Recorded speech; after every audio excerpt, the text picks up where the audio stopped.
Why don't you talk to us, Barry, about some of the things maybe through that you guys have seen in the recent, obviously in the market right now, it's an interesting time for a lot of loan officers. There's uncertainty, there's fear, there's lots of doubt.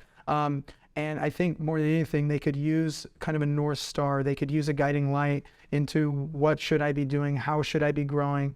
And I would be curious about your perspective just through what you do at MBS Highway, some of the observations you've made for this upcoming season and how loan officers can adapt and grow.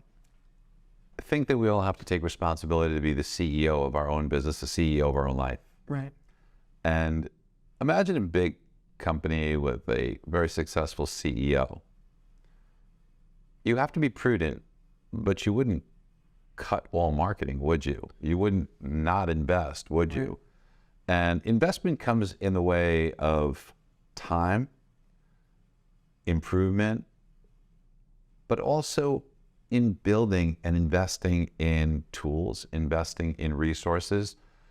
You got to build the top of the funnel. That's why I love what you do. Yeah. Because there's so many things that you guys do, but providing a way for them to bring in opportunities, bring in leads, bring in exposure, that's such a critical element.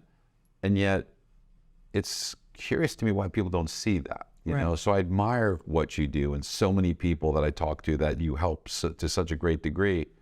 So that CEO mentality, it really changes everything. When you start viewing it as a CEO, you know, if you're a realtor, if you're a loan originator, whatever your business is, you should look at how am I feeding the machine? How am I bringing that in? And then how am I converting that? And then how am I differentiating myself? Am I fighting the same battle as everybody else is? Am I trying to sell or am I trying to advise? And it's curious to me because, you know, we're in the mortgage industry. I mean, we touch other things, but let's just say focus for a minute in the mortgage industry, real estate. It's shocking to me that someone would get a potential client on the phone, and that's gold, okay? You have to nurture that because this is an opportunity. You either turn it into a liability where what you've done, now think about if you don't convert that transaction, what happens? You lose time, which is the only irreplaceable asset, right? So the value of time is huge and you've just wasted it. It's gone. So that's a big expense. And in addition to that, Debatably the biggest. I agree with you.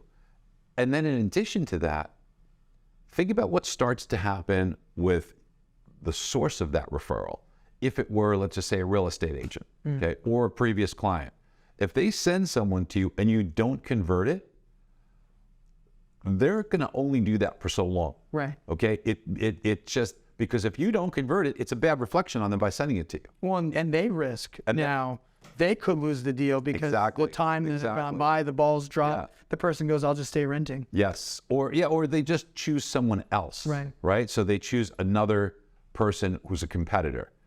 Now, what we really need to do is stop doing the things in the mortgage profession, like, you know, making the focal point interest rate because someone's always going to be cheaper, or making the focal point how to get a loan approved because guess what? This can do that faster, cheaper, and more accurately than any of us can. So it's a loser's game that people are playing. They're playing a game that they're setting themselves up for failure because there's no way you win at that. You can't always be the cheapest, and somebody will be faster or somebody will figure it out the same. It's limited in scope.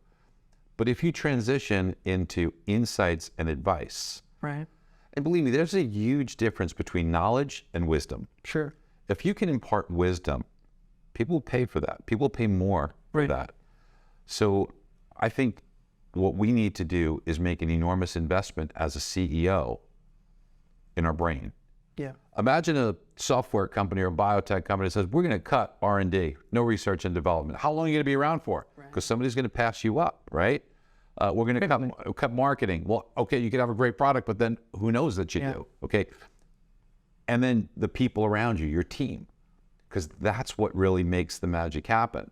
And understanding what the highest and best uses of your time is going to be, what you really need to do is, if you think about it, there's three really critical aspects to the selling process, right? There's prospecting, you get somebody, and then the second process, selling.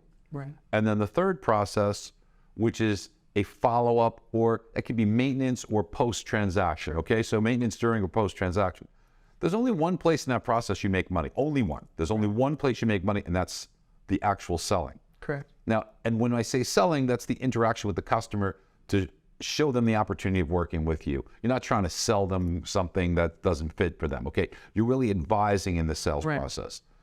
So the smartest thing you could do is focus on that, be an absolute master of your craft when it comes to those opportunities, outsource the prospecting part, because that's an investment you need to make, because if you start to, you don't make money while you're doing that. You only make money selling. So the more you take away from this, the less money you make. Now, there's spots that you pick where you make the key appearance. There's spots in the follow-up where you come in as the hero role or the heroine role, and you come in, or where you solve the problem, or where there's an issue you have to, of course. And then there's the post-transaction. Those things need to be automated so that the limited resource of time is focused on that as your main focus of activity. But you have to be a master of your craft, because, okay, I'm focusing all my time, but if I don't have value or advice or wisdom to impart, my closing ratio is in the toilet. You want to be a tiger where you're gonna blow people away with your wisdom to the point that they're gonna say, oh my God, what else am I gonna miss if I don't work with you? Yeah. Because the lowest price, the lowest rate on the wrong strategy on something as important as purchasing a home or taking out a mortgage, it's so much more expensive to get the lowest price or the lowest rate than to get a competitive price or rate on the right strategy or game plan or opportunity.